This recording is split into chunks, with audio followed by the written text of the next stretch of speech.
बिस्मिल्लाहिर्रहमानिर्रहीम। इस्लाह टीवी में नासिर इकबाल का आपको सलाम। मोअज़्ज़ज़ सामीन, आज हमारा मौजू है जज्बे की ताकत। ये मौजू हमारे इस सिलसिले का सबसे अहम मौजू है। मेरी आपसे दरख्वास्त है कि मेरी इस वीडियो को आखिर तक ज़रूर देखिएगा। इंशाअल्लाह इससे आपको भरपूर फ़ायदा होगा। मोअज़्ज़ज़ सामीन, हालात नहीं बदले जा सकते, लेकिन खुद को बदला जा सकता है। कहा जाता है कि अगर इंसान के अंदर खुद को बदलने का जज्बा और तहरीक पैदा हो जाए तो उसकी तकदीर बदल जाती है।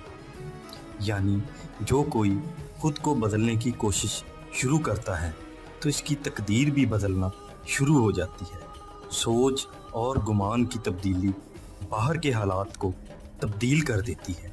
इस कायनात में जब कोई भी इंसान किसी काम को जुनून के साथ करता है तो पूरी कायनात इसके साथ शामिल हो जाती है। इस कायनात में जब भी कोई जज्बा और जुनून वाला शख्स आता है तो ये निज़ाम कुदरत उसे इशारे देती है। इंसान के अंदर जब कुछ करने की तहरीक पैदा होती है तो कुदरत उसको इख्तियार देती है कि वो अपना नसीब अपने हाथ से लिखे। इंसान को इख्तियार मिल जाता है कि वो ज़माने की तकदीर बदल दे। इंसान के अंदर ये तहरीक, जज्बा और जुनून इस वक्त आता है जब उसमें फोकस हो। किस्सा मशहूर है कि किसी ने सुकरात से पूछा, तुम्हारे पास इतना इल्म कैसे आया? सुकरात ने कहा, कल सुबह दरिया पर आ जाना, तुम्हें जवाब मिल जाएगा। अगली सुबह जब वो शख्स उस जगह पहुंचा तो उसने देखा कि सुकरात पानी में खड़ा है और पानी इसके कंधों तक है। सुकरात ने इस शख्स से कहा कि तुम पानी में आ जाओ, तुम्हें तुम्हारे सवाल का जवाब मिल जाएगा। वो शख्स सुकरात के पास गया तो सुकरात ने इसे पकड़ा और पानी में डुबो दिया। जैसे ही वो पानी में डूबा तो उसकी सांस बंद होना शुरू हो गई और बर्दाश्त करना मुश्किल हो गया। इस शख्स ने पूरी कुव्वत लगाकर सुकरात को एक तरफ किया और पानी से बाहर आ गया। सुकरात ने पूछा, क्या हुआ? तो कहने लगा, मेरी तो जान ही जाने वाली थी। सुकरात ने पूछा, जब तुम पानी के अंदर थे तो इस वक्त तुम्हारी क्या ख्वाहिश थी? उस शख्स ने कहा, बस एक ही ख्वाहिश थी कि किसी तरह सांस आ जाए। सुकरात ने जवाब दिया, जिस तरह इस लम्हे तुम्हारी ये ख्वाहिश थी कि किसी तरह सांस आ जाए, बिल्कुल इसी तरह हर लम्हे मेरी ये ख्वाहिश रहती है कि मैं कुछ मज़ीद सीखूं। फिर मज़ीद कहा कि अगर इल्म के बारे में तुम्हारी ख्वाहिश इस तरह हो जाए तो तुम्हारे पास भी इल्म आ जाएगा। ये सुकरात के अंदर सीखने का जज्बा और तहरीक ही थी कि कोई लम्हा सीखे बगैर गुजरने नहीं देता था। तहरीक या दूसरे लफ्ज़ों में मोटिवेशन वाले लोग वो होते हैं जिनकी कुव्वत मुदाफ़त बहुत मजबूत होती है। उनसे बीमारियां और मसाइल दूर रहते हैं। आज माइंड साइंसेस का मानना है कि एक सोच और जज्बा अगर अपने पास रखा जाए तो इस सोच और जज्बे से जिस्म के एक एक सेल पर असर पड़ता है। मोटिवेशन वाले की वाइब्रेशन बहुत ज़्यादा हाई होती है और इसको दूसरे लोगों की निस्बत मौके भी ज़्यादा मिलते हैं। बहुत से लोग अपने आप को समझते हैं कि हम बहुत ज़हीन हैं, हम बहुत तरक्की कर जाएंगे, हम एशिया की बेस्ट टीम है। इसमें कोई शक नहीं कि कामयाबी में जहानत का किरदार है, लेकिन जहानत पर भी अगर कोई चीज़ भारी है तो वो जज्बा और जुनून है। बहुत सारे लोग ऐसे होते हैं कि जिनकी जहानत तो ज़्यादा नहीं होती, लेकिन इनमें जज्बा इतना ज़्यादा होता है कि वो सबको पीछे छोड़ देते हैं और वो जज्बा इनके सर का ताज اور شناخت بن جاتا ہے۔ وہ قومیں زیادہ ترقی کرتی ہیں جن کے پاس جذبہ ہوتا ہے، جن کے پاس جنون ہوتا ہے اور جن کے پاس قوت ارادی ہوتی ہے۔ پاکستان بننے کے پیچھے بھی یہی جذبہ اور جنون تھا۔ یہ بہت مشکل ہے کہ کوئی اپنا گھر بار چھوڑ دے، اپنا سب کچھ قربان کر کے دوسری جگہ چلا جائے۔ دنیا میں جتنی آزادی کی تحریکیں چل رہی ہیں وہ جذبے اور جنون کی ہی داستانیں ہیں۔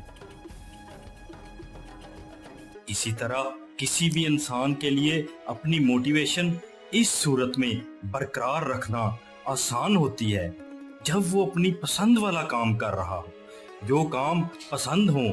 اس شعبے کے کامیاب لوگوں کی کہانیاں، باتیں اور ان کے اقوال موٹیویشن کو برقرار رکھنے اور اس میں اضافے کا باعث بنتے ہیں۔ ہر وقت خوابوں کو آنکھوں میں بسائے رکھنے سے موٹیویشن برقرار رہتی ہے۔ اگر کام کے فائدے کا پتہ ہو تو تب بھی موٹیویشن برقرار رہتی ہے۔ بڑے اہداف موٹیویشن کو برقرار رکھنے کا بہت بڑا ذریعہ ہے۔ لوگوں کے اہداف ہی اتنے چھوٹے ہوتے ہیں کہ ان میں موٹیویشن پیدا نہیں ہوتی۔ مثال کے طور پر 10 روپے کے لیے بھاگا نہیں جا سکتا، لیکن اگر 10 لاکھ ہوں تو دوڑ لگائی جائے گی۔ جتنے بڑے ٹارگٹس ہوں گے اتنی زیادہ موٹیویشن ہوگی۔ لوگوں کو بڑے خواب بنانے سے ڈر لگتا ہے۔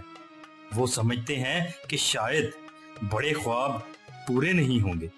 ہر انسان کی زندگی میں کچھ بڑے خواب ایسے ضرور ہونے چاہیے کہ ان کی وجہ سے چھوٹے خواب پورے ہو جائیں، کیونکہ کچھ خواب ایسے ہوتے ہیں کہ جن کی طاقت سے چھوٹے خواب ویسے ہی پورے ہو جاتے ہیں۔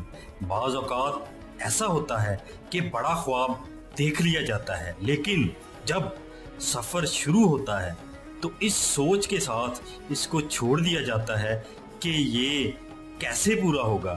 لیکن یہ یاد رکھنا چاہیے، بندہ یا تو جیت جاتا ہے یا پھر سیکھ جاتا ہے۔ کبھی ہار سے نہیں بھاگنا چاہیے۔ جو بندہ ہار سے بچنا چاہتا ہے وہ کامیابی سے بھی بچ جاتا ہے۔ جو جتنی بار ناکامی کا سامنا کرتا ہے وہ اتنا ہی ذہین اور مضبوط بن جاتا ہے۔ جس نے مشکلات سے سیکھا ہوتا ہے، جس کے پاس زندگی کے زیادہ سبق ہوتے ہیں، وہ سبق اسے ذہین بنا دیتے ہیں۔ ماہرین نفسیات کے مطابق ہر انسان میں 48 قسم کے جذبات پائے جاتے ہیں۔ ان میں منفی جذبہ بہت اہم ہے، جیسے غصہ۔ غصے کی وجہ سے جتنے نقصانات ہوتے ہیں اس کا اندازہ نہیں لگایا جا سکتا۔ غصے کو کام میں لانا بہت اہم ہے۔ جیسے ہی غصہ آئے اس کو کسی دوسرے یا اپنے آپ پر نکالنے کی بجائے کسی کام پر لگانا بہتر ہوتا ہے۔ بعض لوگ اپنے غصے کا اتنا مثبت استعمال کرتے ہیں کہ زمانے کو بدل کر رکھ دیتے ہیں۔ نفرت کا جذبہ بہت اہم ہے۔ نفرت بتاتی ہے کہ کون میرا ہے اور کون میرا نہیں ہے، اور میرا کیوں نہیں ہے۔ بندہ جذبات سے اپنی شناخت بناتا ہے۔ اگر بندہ جذبات کو کام میں لانا شروع کر دے، ان کے ساتھ کھیلنا شروع کر دے، تو زندگی بدل جاتی ہے اور کامیاب ہونا بہت آسان ہو سکتا ہے۔ اور یہ سب کچھ جذبے کی بدولت ہے، جذبے کی ہی طاقت سے ہے۔ اپنا اور اپنے ارد گرد لوگوں کا بہت سا خیال رکھیے گا، اس دعا کے ساتھ کہ اے اللہ میرے کام میرے لیے آسان بنا دے، اور اے میرے مالک کائنات میں مجھے اپنی مخلوق کی خیر کے لیے پسند فرما لے۔ آمین۔